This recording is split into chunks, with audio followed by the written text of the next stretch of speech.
오늘 주님께서 제자들의 요청으로 기도를 가르쳐주고 있습니다.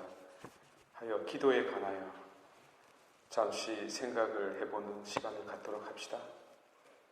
그러니까 주님께서 가르쳐주신 기도에 대하여 제가 설명을 해야 하겠는데, 저는 한마디로 이렇게 말씀을 드리고 싶습니다. 기도하는 그 손을 잘라버려라. 잘라라. 기도하는 그 손을 경상도 버전으로 바꾸면 잘라삐라. 기도하는 그 손모가지를. 이렇게 되겠네요. 저보다 한 살 작은 일본의 젊은 철학자 사사키 아타루의 두 번째 책 제목입니다. 동양의 니체라고 불리는 그는 역시 모든 것을 깨부수는 망치 철학자의 면모를 보여줍니다. 사실 많은 사람들이 인문학은 죽었다고 말하는데 반해 그는 인문학의 승리를 말합니다. 그는 무엇을 보고 있었을까요? 도스토예프스키가 살던 시절, 톨스토이가 살던 시절, 러시아는 국민 대부분이 그를 모르는 문맹이었습니다. 그러니까 글을 쓴다는 것은 굶어 죽는다는 것을 의미했던 것이죠. 읽어줄 사람이 없었으니까요. 그러나 놀랍게도 그들이 글을 출판하면서부터 문맹률은 급격히 떨어지기 시작했습니다. 바로 이것이 글의 힘입니다. 예수 그리스도 역시 단 한 권의 글도 남기지 않았습니다. 땅바닥에 몇 자 적은 것 외에는 없습니다. 시다르타 마찬가지입니다. 글을 남기지 않았습니다. 그런데 다른 사람들이 그 말을 받아 적었습니다. 그리스도와 붓다는 당신들의 말씀을 받아 적는 제자단을 만들었던 것이죠. 이는 마치 뽕잎을 먹는 누에에 비유할 수 있겠습니다. 누에가 뽕잎을 먹으면 뽕잎은 없어지지만 대신 실을 만들어내지 않습니까? 그 실로서 옷을 만듭니다. 이것이 바로 말의 힘이자 글의 생명력입니다. 생명을 낳고 또 다른 생명을 낳고 문명을 태동시킵니다. 이슬람의 창시자인 마호멧은 어떠했습니까? 전승에 의하면 가브리엘 천사가 마호메트에게 나타나서 말씀을 전합니다. 그런데 천사가 갱년기 엄마처럼 갑자기 화가 나서 그의 목을 조르기 시작합니다. 이유는 하느님의 말씀을 전하고 있는데 이 마호메트가 듣고만 있었기 때문입니다. 천사가 그래도 하느님의 사신인데 자존심이 있는 대로 상했던 것입니다. 숨이 거의 꼴까닥 넘어가는 순간에 마호메트는 겨우 한마디를 내뱉습니다. 저는 그를 모릅니다. 그 말을 듣고 천사가 멱살을 풉니다. 꾸란도 사실은 부인을 비롯한 다른 사람들이 다 받아 적은 것입니다. 그 역시 문맹이지만 그를 아는 제자단을 만들었습니다. 공자님을 제외하고 세계 최고의 종교들이 글이 없었습니다. 사막에서 글을 알아서 뭐 하겠습니까? 그러나 그들은 곧 글을 선택했습니다. 이 글 때문에 소위 영원성을 지니게 되었습니다. 제가 지금 무슨 말을 드리려고 이런 산보를 하고 있을까요? 기도의 본질에 대해서 말씀을 드리려는 것입니다. 신앙의 본질을 도마 위에 올려놓기 위해서입니다. 너무 거창합니까? 아닙니다. 명확합니다. 기도를 왜 하시는지요? 축복을 받기 위해서? 마음의 평화? 아니면 세계 평화를 위해서? 아니면 주님의 명령이어서? 왜 합니까? 우리가 나약한 자여서? 그분의 힘을 빌려서 내가 못하는 무엇을 얻기 위해서인가요? 아니면 주님의 기도에 나오는 대로 그분의 뜻이 이 땅에 이루어지기 위해서? 마음에 없는 말은 하지도 맙시다. 저는 매 주일 미사 때마다 신자들의 기도를 할 때 멍 때립니다. 아무런 느낌도 아무런 감정도 없는 무의미한 메아리에 불과한 기도, 영혼이 빠진 기도, 절박함과 간절함이 없는 그런 기도에 손톱만큼의 관심도 두지 않습니다. 정말입니다. 저는 그것을 죽은 기도 혹은 시체의 기도라고 부릅니다. 시체는 주위의 온도와 똑같습니다. 그러나 살아있는 자는 주위가 20도여도 36.5도를 유지합니다. 다릅니다. 에너지를 발산해서 낮은 온도와 투쟁합니다.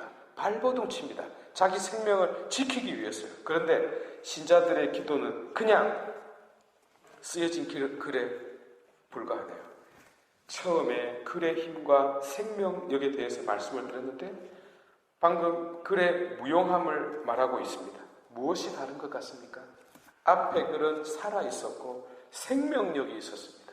생명이 글이라는 실을 뽑았고 그 실이 우리의 생명의 옷을 만들었습니다. 그런데 반대로 지금 우리가 읽고 있는 글들은 생명력을 잃어버린 시체와도 같습니다.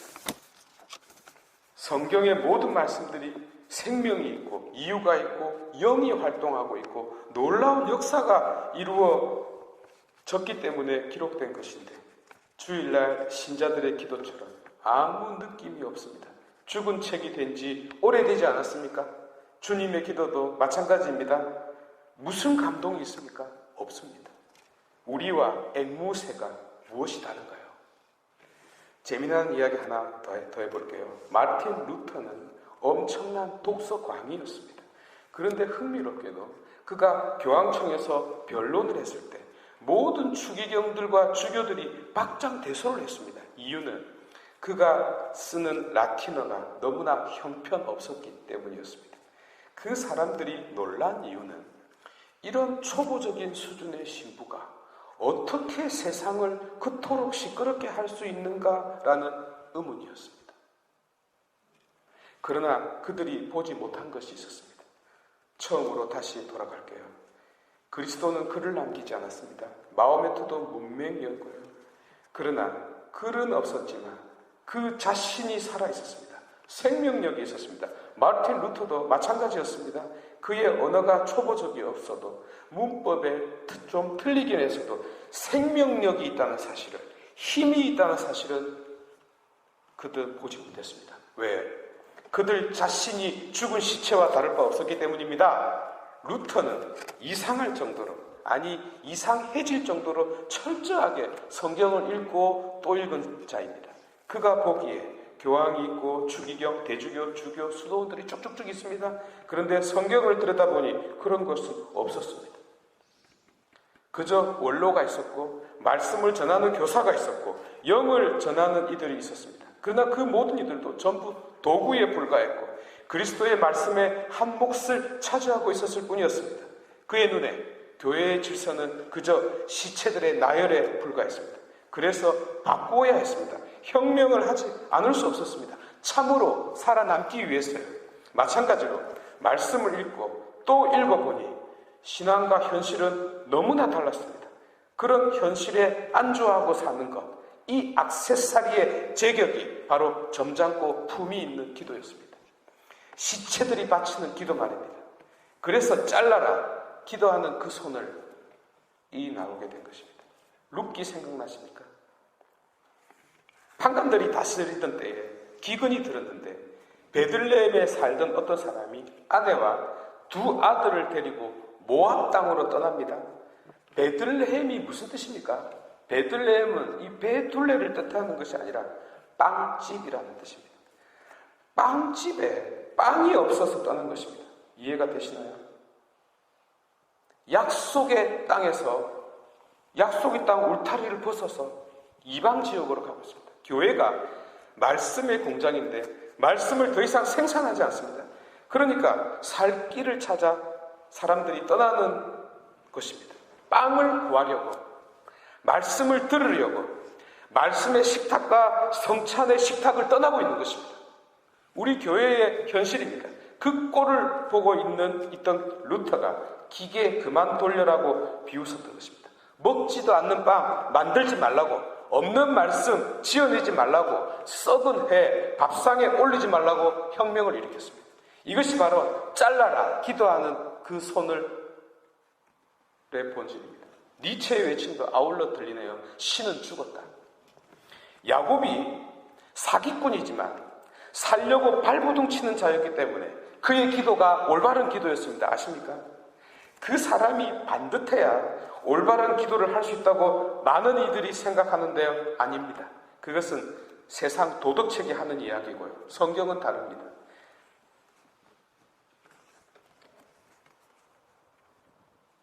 생명이 있거든요. 살려고 발악하는 자가 올바른 사람입니다.